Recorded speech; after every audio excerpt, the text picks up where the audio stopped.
Check the description for the following discount codes.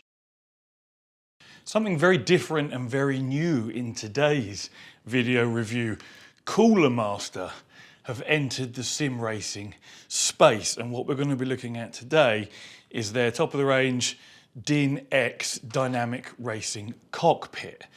This is very much aimed at the high end of the market. When I tell you the price, a lot of you are probably going to navigate away from the video, so I'm not going to tell you the price until a little bit later on. Maybe you'll find it interesting in the meantime. But let's just say it's really up there. Cooler Master are going balls deep into the sim racing market. Cockpit, I don't know if you'll be able to see on the screen here, monitor stand supporting triples. They've got an array of different monitors available, from these curved ones that you see here, 144 hertz refresh rate, so great for sim racing if you've got a GPU that can drive it. I think they're bringing out a big 57-inch, like ultra wide as well. They're going to be doing wheelbases, pedals, shifters, a motion system. They're literally going in, like I say, balls deep. They're going to be doing everything. For now, we're just going to be looking at this cockpit that you see here. Obviously, Cooler Master are more well known for their PC cases and components. It's probably where you've heard of them before, if you have. Now, the idea of this is one single adjustment offers 14 diverse driving positions.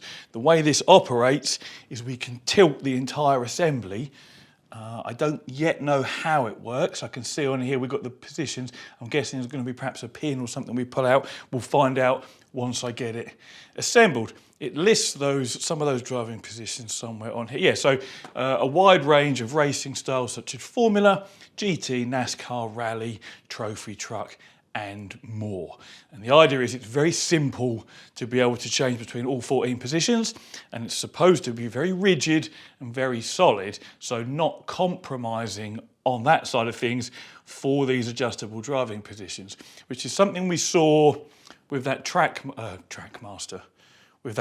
racer TRX I reviewed a while ago. That was very adjustable, but one of the things it compromised on was rigidity as a result of that, both in the pedal plate assembly and the wheel deck itself, and even the seat had a bit of flex in. Oh, interesting. Okay, in fact, there's one of their, that is probably going to be what they're, I think it's 57-inch, they said, as you can see on the screen there. So for those of you that like the ultra wide experience, that's going to be something that's available as well. Should you want to invest in the entire ecosystem, you can see here, it's just illustrating that it's all going to rotate in the middle through the different positions. And again, okay, yeah, so I think I've been set, it comes as standard with a front mount, which is actually what I've got on the floor here.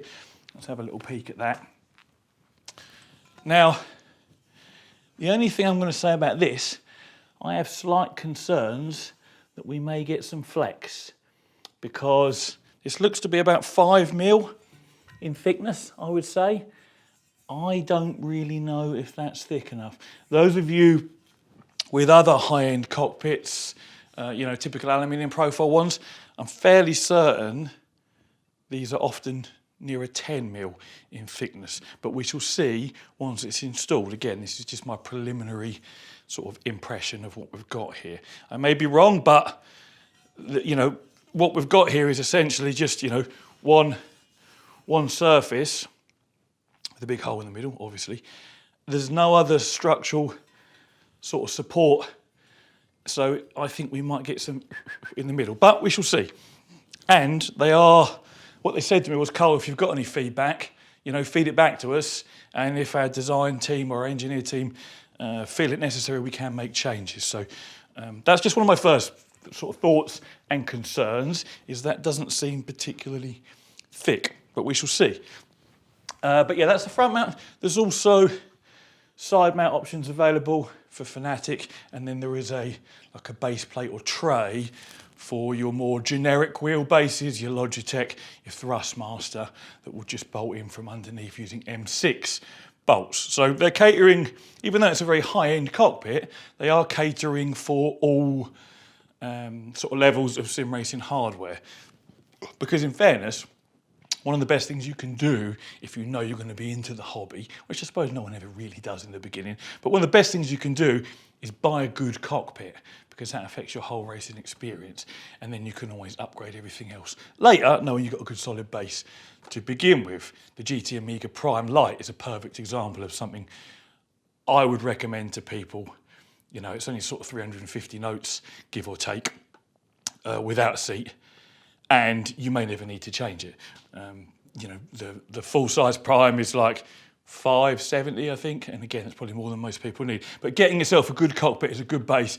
Knowing you're going to be in the hobby for a while allows you to upgrade. So this, of course, those previous two I just mentioned are aluminium profile. I know I'm waffling. I can't help it. It happens. This is, of course, tubular, and so aesthetically looks much nicer to the eye and is much more wife or girlfriend friendly, should that be a consideration, should it have to sit in a shared room, a front room, a dining room, I don't know, a secondary lounge, whatever you might have. Anyway, anything else we need to cover on here? So there is a flight simulator conversion available. I'm yet to see exactly how that works, but presumably it will be add-ons that allow you to bolt on flight simulator. Hardware, it is made of steel, sturdy construction, adjustable headrest, code developed with professional race drivers. And then we've got the specification here. I'll put a link to this in the description so you can check through the full spec yourselves. It comes with all the dimensions, ready for motion system, yes, butt kicker mount, yes, front mount included, 14 different positions, tubular steel, and it gives you the diameters, the thicknesses, 2 mil, 5 mil, 6 mil, from, you know, depending on each individual part. The pedal tray is 5 mil. Pedal tray is here, pre-drilled, as you would expect, for a variety of different pedals. What's good about drilling rather than slotting is this will be much more rigid than one that comes with many, many slots in it. Although, of course, you compromise a little bit on adjustment range, but that's just one of those things, isn't it? There is no support on the underside. No box section running across in either direction.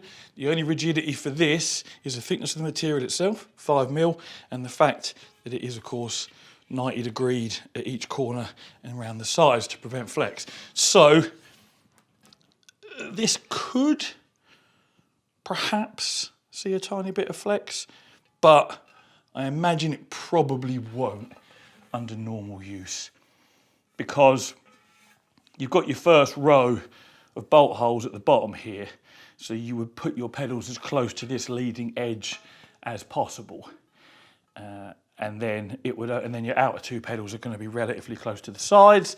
It'll only be the middle one, which of course is your brake pedal, that's the one that receives the most amount of force, that's going to be applying any sort of force in the middle of this plate where there is no other structural support.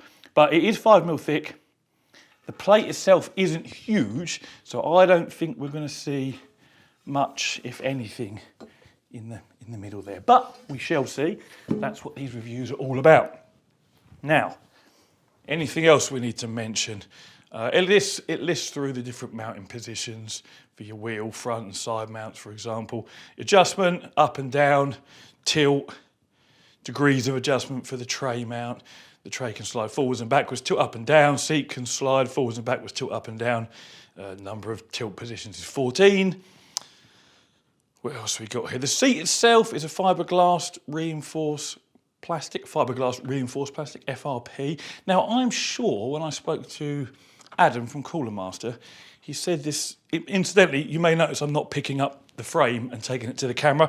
It's because it arrived, I'll put a picture up now, in fact, if I've still got it, of how it arrived on pallets in just 3 boxes. So this large piece you see here is as it came, and that's far too heavy for me to pick up and take to the camera. The end piece I probably could, but there's no real need. Once I've got it all together, I'll do a close-up walk around anyway. But that's why I'm not picking bits up, because that's literally how it came. They've designed it to be as quick and easy to assemble as possible. And in fact, let's just have a little look at the manual here.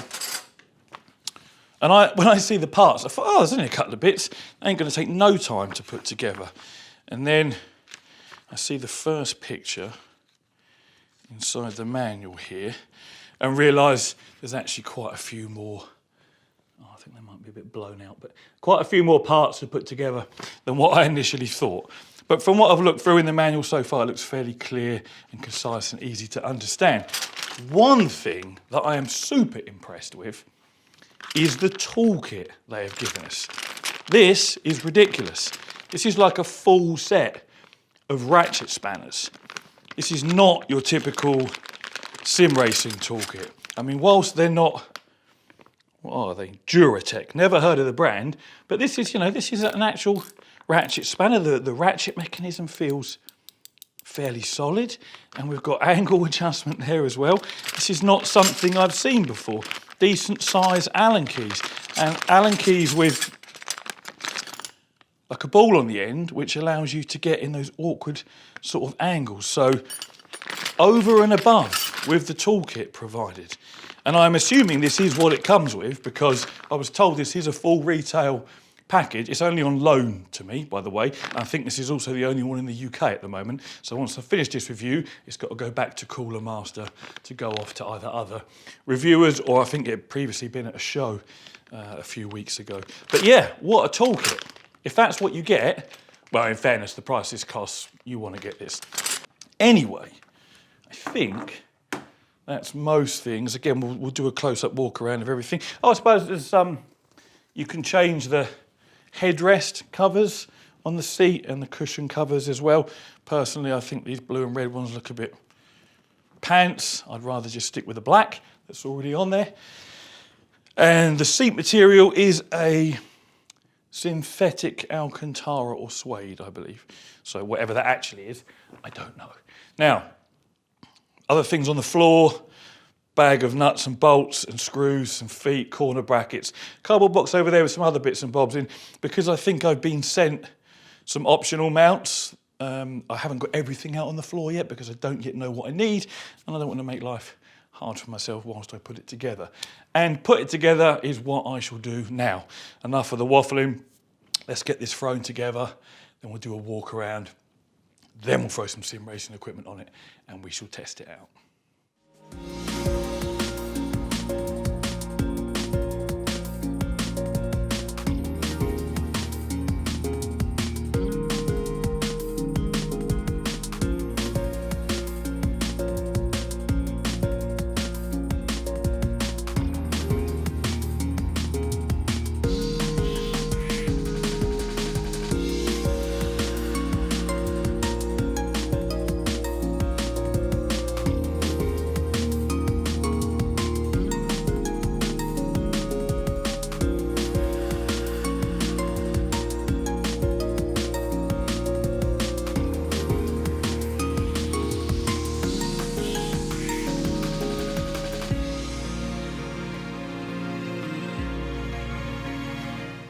That's a fairly painless build. Probably took a couple of hours. All in all, the instructions were clear and easy to follow. I did notice one mistake. Now, I should have made a note of this really. It's a very simple mistake. It tells you on each page what size spanner or Allen key, or both, that you need for whatever it is you're doing up. Here we go. So on section 7, tighten nose frame gusset screws. It says you need a 5mm Allen key and a 12mm spanner.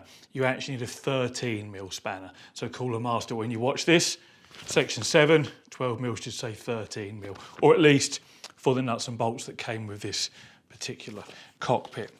The only other issue I had with installation, in fact I had two issues with installation. The person that had this before me, because this isn't a new unit to me, it was set up for demo somewhere else, has very kindly chewed off the topmost captive nut in the seat on this left-hand side. So I've had, because there's two at the front, two at the back, as part of the adjustment.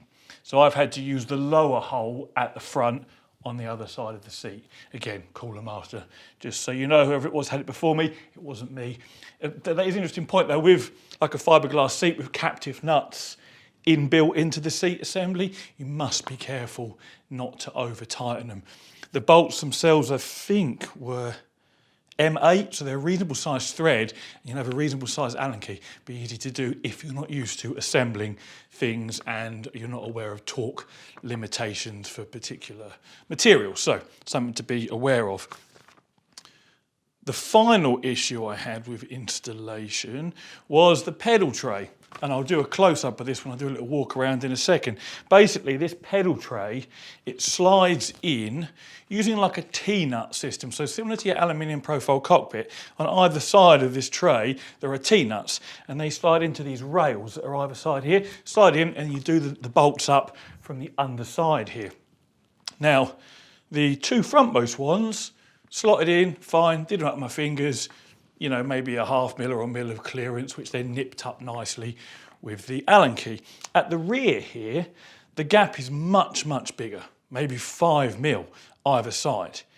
It's almost as if like, the cockpit is tapered like this, or the pedal tray is tapered like that. Something's that, either one thing's this way or the other thing's that way, because there is a bigger gap at this end than there is at that end. This end, I couldn't do them all the way up. And again, I'll show you this in a second. So what I ended up doing was having to leave an equal gap either side of this end of the pedal tray, so I wasn't pulling it off to one side. So those were the three issues I had with installation. Pedal tray fitment, previous person that demoed this having over-tightened one of the bolts and has chewed off a captive nut in the seat. And what did I say the other thing was? Oh yeah, the instructions just had one error in them. Other than that, painless assembly, no problem whatsoever. It was really nice using good quality spanners and Allen keys. That really is a little bonus compared to a lot of other cockpits we get with very poor quality toolage, as some of you will have seen. What's also nice is each bag is labelled as well to go along with the pages and the instructions, so that makes life a lot easier, and it will also make it easier for me when I disassemble this and have to put everything back in its relevant bags also. Anyway, this is what it looks like assembled. I'm going to grab the camera, do a little walk around and show you a close-up and show you where the adjustments are and so on and so forth. Right, let's have a little look around, shall we? I mean, it is a nice looking cockpit. I do like these tubular ones, but I'm yet to actually use one that's as solid as, say, an aluminium profile one. Now, we'll start at the top and work our way down. So, in fact, let's have a quick look at the seat first. There's no real adjustment to speak of on the seat other than the bolt fixing holes, which I'll show you in a minute. The seat does look very nice, and I'll talk about whether it's comfortable or not once I've spent some time racing in it. As I say, it is a fiberglass reinforced plastic, and I did speculate earlier that it's FIA approved, and not that you'd ever, take it out and put it in a real car, but if it is, that should speak to its quality, really. And speaking of quality, one thing I did notice, and I'm going to be really picky with this cockpit because of its price, is that the stitching has already started to come away from the seat here. So that's obviously not the best on a £500 seat that's had almost no wear. Now, there isn't too bad there, but places where you're going to rub, where you get in and out, like here, for example, you wouldn't really want it to start coming undone down there. Now, it may just be a one-off, but I've got to point it out because it's a very expensive cockpit. It needs talking about. So, this, of course, is our wheel mount, the front mount. I was supposed to be sent all the other mounts as well, side mounts and the tray for the more generic wheelbases, but everything I've got here is out now.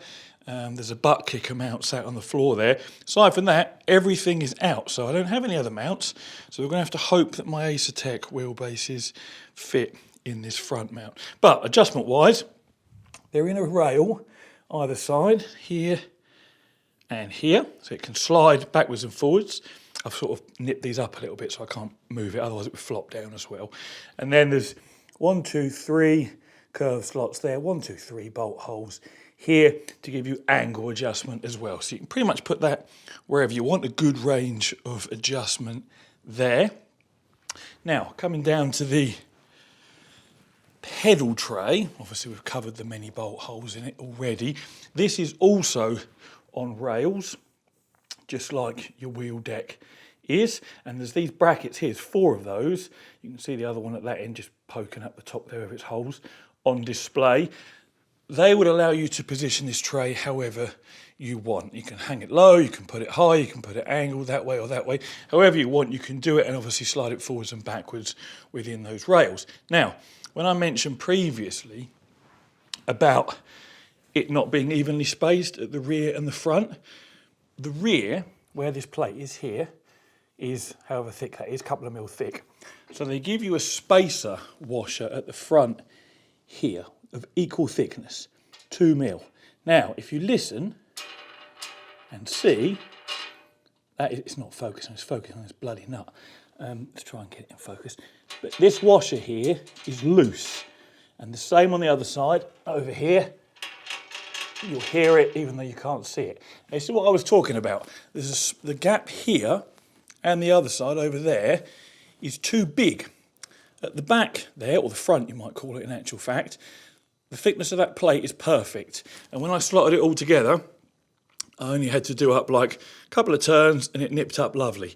This end, there is way too much space. I can't do these up any tighter, or they started bending the inside part of the rail here kind of outwards. So I don't know whether the tray itself is tapered for whatever reason and is thin at this end, or whether these rails are spaced wider apart at this end compared to that end. But whatever it is, it doesn't fit quite right.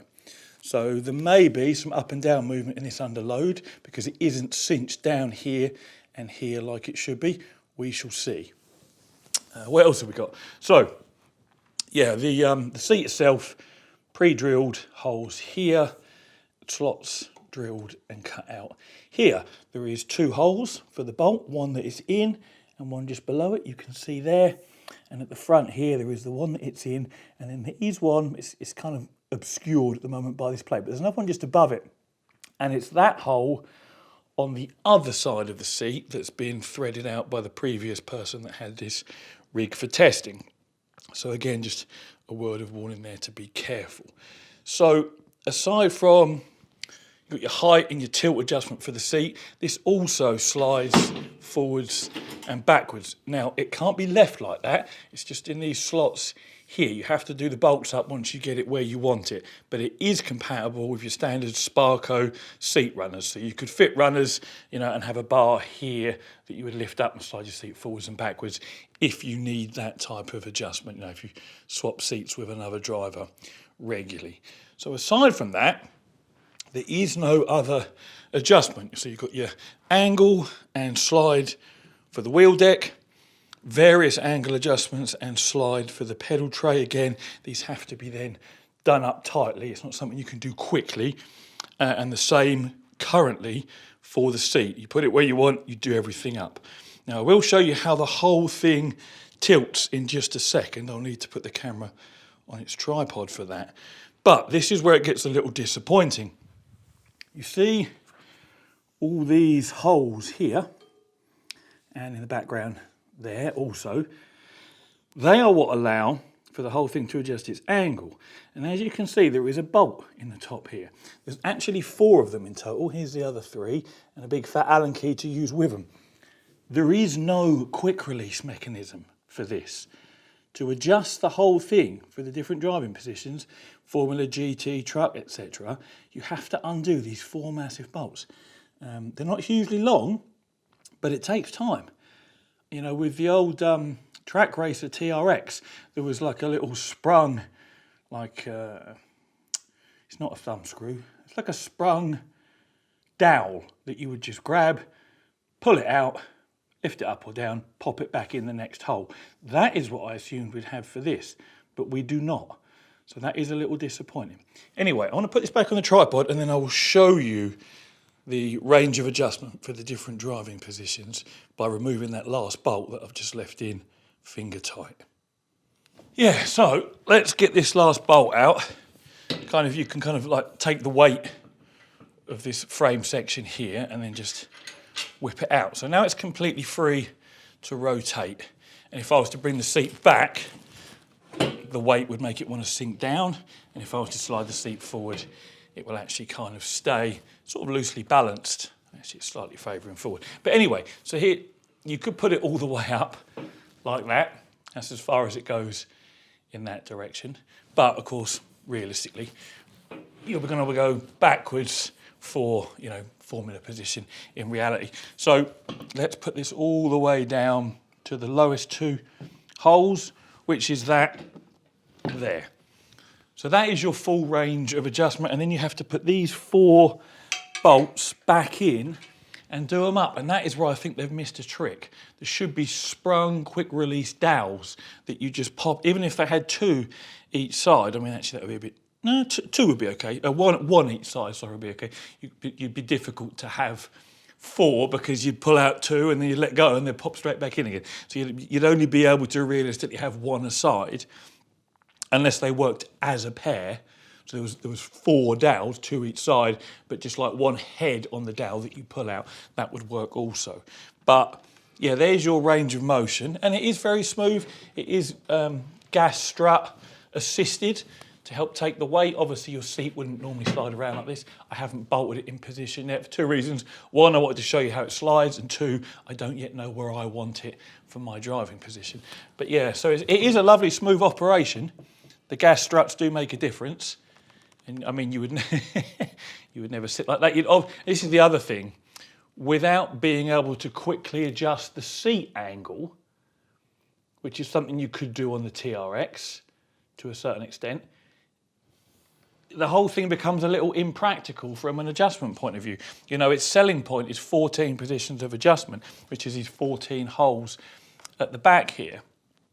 But, I mean, realistically, you would never use that driving position because it's just a bit ridiculous. I know one of the things they were saying is that they discovered the difference in driving positions between, say, GT and Formula is really just where it's pivoted, hence why they've done it like this. They were saying the seat angle and the pedals essentially stay in the same position as does the steering wheel. But I can't say I necessarily agree with that because, I mean, maybe this is extreme. No one's ever going to go this far. But to me, you would at least need to perhaps adjust maybe your steering wheel. I'm trying to think with the TRX what adjustments I made going from Formula to GT and back again. I actually don't think I adjusted the pedals. Oh, well, see, the pedals were on independent adjustments, so you adjusted them first anyway. I don't know. But anyway, this is the range. I'm just speculating, really. I'm wasting people's time in the video without actually doing it. But yeah, this is the lowest possible angle. I'm just thinking, this looks a bit silly. So you could adjust the seat by undoing the bolts to point that forward a bit more. But then when you then put it back up to use a more GT position, the seat would surely be pointing too far down. But in any case, none of this is quick release. So if you decide I want to play some Dirt Rally, for example, or some WRC 23, and you set it up for that, and then you go, do you know what? Now I fancy a bit of F1. You've got to get out your Allen keys and your spanners, and at best, just remove these 4 and put it into a more Formula position. At worst, you need to adjust the angle of your seat and possibly the steering wheel as well. I mean, the principle is sound because in reality, all you're doing is tilting yourself backwards actually, so you shouldn't really need to adjust. No, you shouldn't need to adjust your seat or your steering wheel because that's all staying exactly the same relative to you. So they are correct in actual fact. You'll just be pointing up, which is why you've got this big thick headrest, because it will just be your head that instead of looking up at the ceiling wants to look forward at your display. So that does actually make sense because there's no other changes except you're no longer sat like this, you're just sat like that and your head's got to point forward. So yeah, that should be just fine. But yeah, so you're still just going to have to undo these 4 at the back here. And as I say, they've missed a trick by not using quick release dowels that are sprung, because having to undo 4 of them with this, whatever it is, 10mm, 8mm Allen key, is going to put a lot of people off changing positions because it isn't that quick. I mean, what is it realistically? Perhaps 5 minutes. But little things that make things inconvenient are what stop you from doing it. So that is something I would change for quick release dowels, I think. You wouldn't gain any play in the mechanism, not if the dowels fit nicely. You could even use a tapered dowel because there has to be some clearance for the dowel to move in and out of its hole. Whereas with a bolt, you're doing it up tight, there's not going to be any movement. So you could use an ever so slightly tapered dowel. There's like a 1/2 mil delta between the tip and the base of the dowel itself. And that way, once it goes in, it takes up any play that might have been left there, you know, for the fact that it has to have mechanical clearance to work. So that's what I would have done anyway. But yeah, so that's how you adjust the different driving positions. What I'll do now is fit some probably Acertec stuff to it because I need something that I can use this front mount with and spend some time driving it and see how comfortable it is. We'll check for flex in both the wheel deck. Obviously this hasn't been tightened up so you can see it moves. The wheel deck and the pedal tray and anything else that might show up. To be honest, it's very heavy and it's very solid. I don't think we're going to get much in the way of flex anywhere other than perhaps that, which I still speculate about. But we shall see. Enough waffle, let's get some stuff installed and spend a bit of time actually using it. So whilst I'm talking about this, I'll put some footage up of me using it in both your sort of normal GT position and the Formula One position, or as far back as it will go before the seat touches the back of the frame. Throughout this video, I'll also put up some footage of me doing my usual flex test for the wheel deck and flex test, of course, for the pedal deck. Now, this is exclusively available in the UK through scan.co.uk. And the price as a bundle is £2,199.98. That includes delivery. Weirdly, and I'll briefly put up a screenshot of the Scan website, the cockpit itself, I'm just going to round up here for the sake of 2p, is £1,600. The seat itself is £600. Well, 1,600 and 600 is 2,200, which is the bundle price, which says offer beside it. And what's also weird is the bundle can be pre-ordered, but the cockpit and the seat themselves are available and in stock for delivery tomorrow. So I don't really understand what's happening there. I've also got a £50, I mean, this is at the time of recording, so when this goes live, maybe that isn't what it says on the website, but that's what it says right now. So at the moment, there's no actual savings to be had by buying the bundle. And if you actually want it tomorrow, you could buy them both separately for exactly the same money and have them tomorrow, whereas the bundle's pre-order. I don't quite know what's going on there, unless there's more in the pre-order, in the bundle package, but it just says Dyn X simulator cockpit with seat. And I don't see anything else there. You've got additional mounts, because it comes with a front mount. The front mount, as you'll be seeing in this footage, obviously I couldn't use, because Acertec wheelbases have their own front mount that you would use an aluminium profile cockpit, or they use this base plate that you can see in the video footage here. My Fanatic one would use the side mount, which I do have, but because they did actually send me the side mounts and this, what they call base tray as well.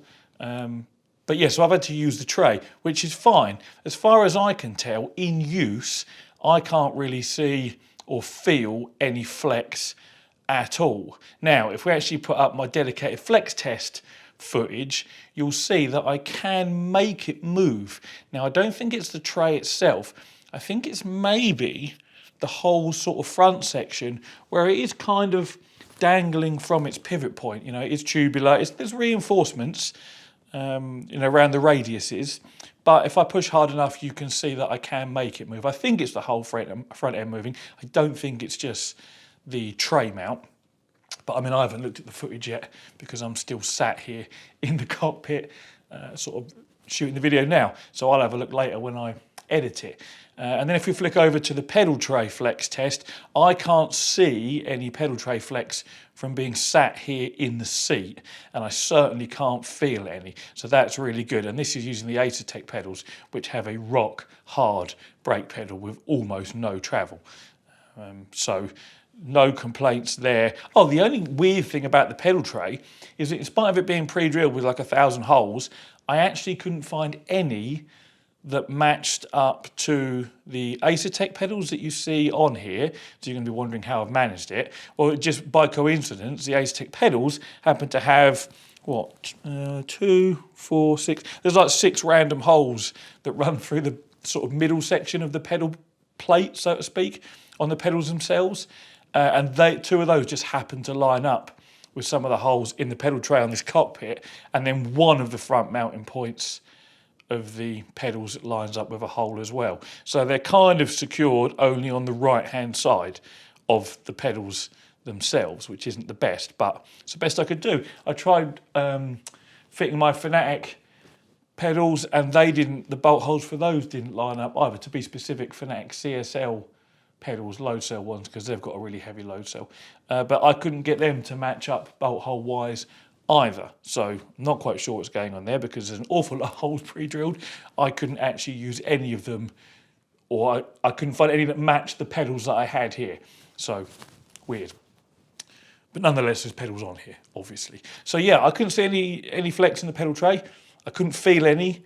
I mean, obviously the footage will speak for itself, and the same goes for this, other than being able to force a little bit by really applying pressure. There was absolutely no side-to-side flex either. So that is rock solid as far as I'm concerned.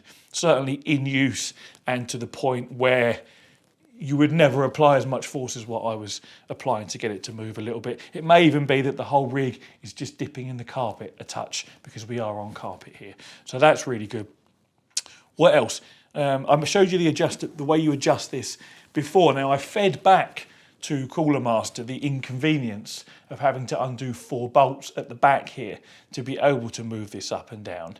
And they have taken that on board, so there may be a solution that is easier in the works. We shall see what happens. But the mechanism itself, once those bolts are out, is really smooth and really easy because of these pneumatic rams. So it's a good way of doing it. The only thing I will say, and I briefly sort of speculated about the driving position flicking from this to being tilted back and needing to then perhaps adjust the wheel and stuff, and then I sort of concluded, no, it should be all right, because if it's all right now, and I just rotate myself back, it's still going to be the same, and that is true. But there is an issue.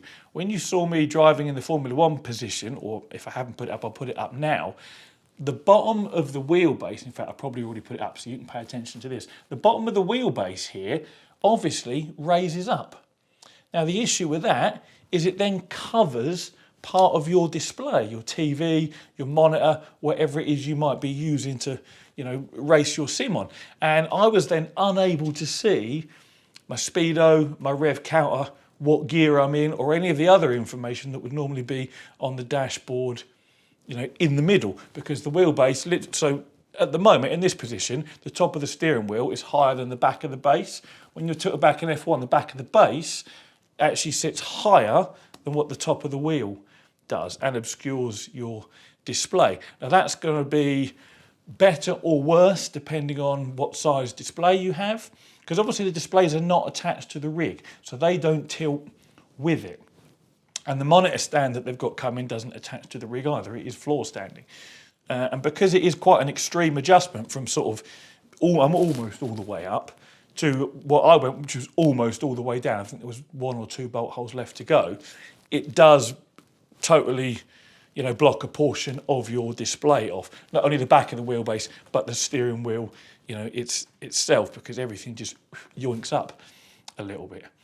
Actually, maybe not so much the steering wheel, because that kind of points down more. But yeah, the back of the wheelbase, you've just got this big, block in the middle of the screen, right where your dashboard is, so that was a bit of an inconvenience. I think, and again, if you've got I'm using an 86-inch television here, so if you've got a smaller display, it will be closer to you, but that's actually gonna block off even more of that. So that's something just to bear in mind. Display placement is probably going to be, you might have to find a compromise, but the thing is, what you're supposed to do as a sim racer is have the center of your display at eye level.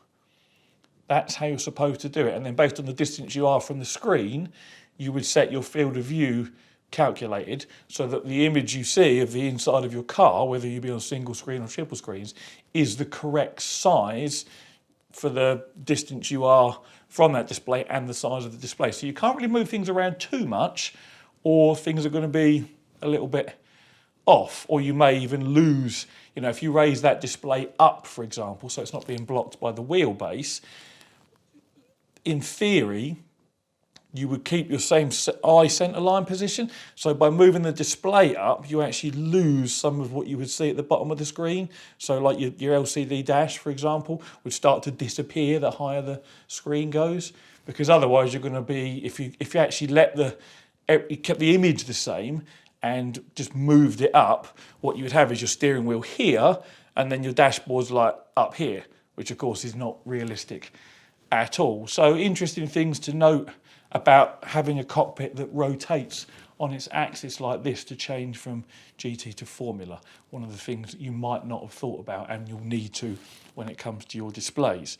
But overall, impressions of this cockpit is I love the look of it. I'm always a fan of a tubular cockpit. Normally they're not that rigid, but this one really is. As I say, I can force some movement. Might be the carpet it's digging into, can't quite tell with the wheel deck, but I can't with the pedal tray as far as my feet can tell and my eyes can see from here.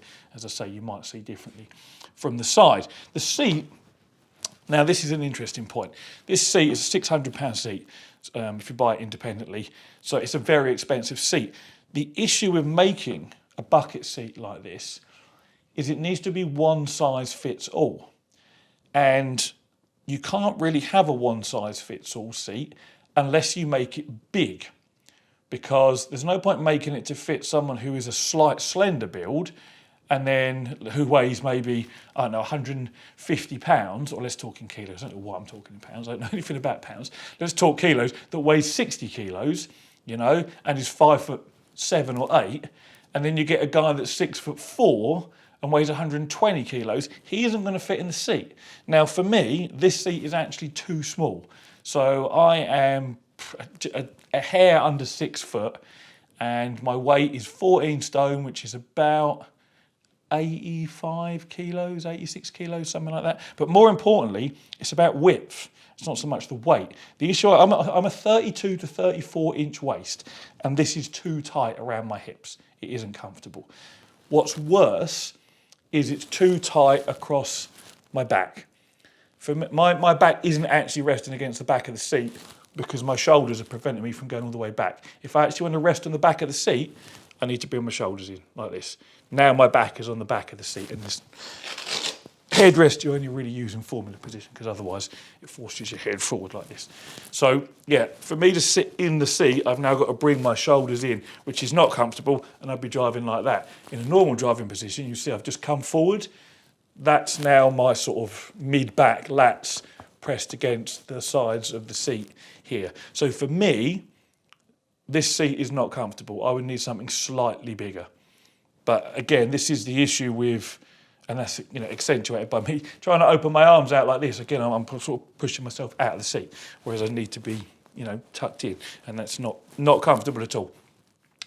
So those of you thinking about buying it, perhaps either ponder a different seat, because for £600, which is what you're paying for this one, you could go and choose, a racing seat and have it measured and choose one that fits you, or just use me as a reference, roughly 6 foot tall, about 186 kilos, 34 inch waist, and probably a medium to broad width, as a reference point. And for me, this is uncomfortable. I couldn't race in this for long periods of time because I'm either slightly forward or I'm like folded in a little bit. But otherwise, the seat itself is a comfortable shape and position. It's just a touch too small for me. So, anything else we need to talk about? I've shown you the adjustment. I've shown you the usual flex tests. spoken about the seat. I think that's pretty much it. As I say, it's, you know, oh, one of the things I haven't shown yet, I noticed down here where we've got some welding, there is some weld spatter. And this is like fit and finish type things really. For the price, the finish needs to be really, really good. And things like weld spatter, I did take some footage, so I'll put it up now. If you're not familiar with weld spatter, it's like when you weld something, sometimes it will spit and you'll get like tiny little balls of weld and metal kind of spattered around the place. You would normally clean that all off before you powder coat or paint whatever it is you were welding. And they haven't done here. It's rough. It almost feels a little sharp under your fingers. And more importantly, it just doesn't look very nice. And again, I fed this back to Cooler Master because I pointed out for the price, it's the little details that really matter here, the fit and the finish of everything. You know, when you want the cockpit on its own is £1,600, that's still more than double a GT Amiga Prime or a SimLabs P1X, which are the top of the tree, you know, aluminium profile cockpits. And aside from the adjustment, you know, driving position features, it doesn't offer anything that they don't offer, and in fact offers a lot less as far as being able to bolt on accessories and bits and pieces go. And of course the adjustment, because aluminium profile is infinitely adjustable, albeit not as quickly, you know, for driving positions as what this is.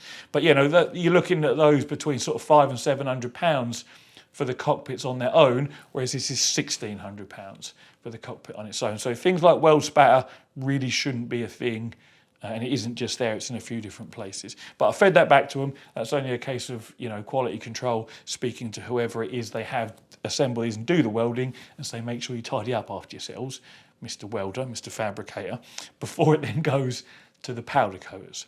So I think that is everything now. There is a link in the description to the Scan website. There will be a discount code there that can be applied to get you 50 quid off. I know it's not a lot off of a £2,200 cockpit, but that's what they've given me to give to you. And I'd rather have 50 quid in my pocket, and you'd rather have 50 quid in your pockets if you were, well, I'm not buying it, but you know what I mean. If I'm buying something and someone says, do you want 50 quid off, Carl? I'll say, yes, I'll have 50 quid off, regardless of whether it's £2,200 or not. So anything's better than nothing.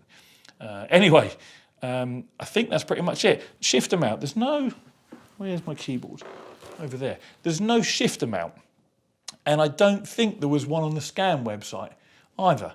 So I'm guessing that must be coming. It's not a question I've asked because it's literally just popped into my head, noticing that there isn't one. So that's something to look out for if a shift amount is important to you and there's not one on the Scan website. Perhaps there's one coming. I'd like to think so because they are planning, like I say, on doing wheelbases, wheels, pedals, motion systems, so it's bound to be in the works. But for now, £2,200 gets you what you see here, minus this tray mount. That is an optional extra. I think it was 60 quid. You'll have seen it on the screenshot earlier anyway. It comes with a front mount that you see in the earlier part of the video out of the box. Anyway, thank you very much to Cooler Master for loaning me this. They will be sending over more of their upcoming hardware, wheelbases, pedals, etc., as and when they're released. So keep an eye on the channel for more of that, because another player in the sim racing market is always welcome, even if it is at the high end, which, you know, sort of narrows down those of us that might actually buy it. It's still great to have competition in the space. So, as always, thank you very much for watching, and take it easy.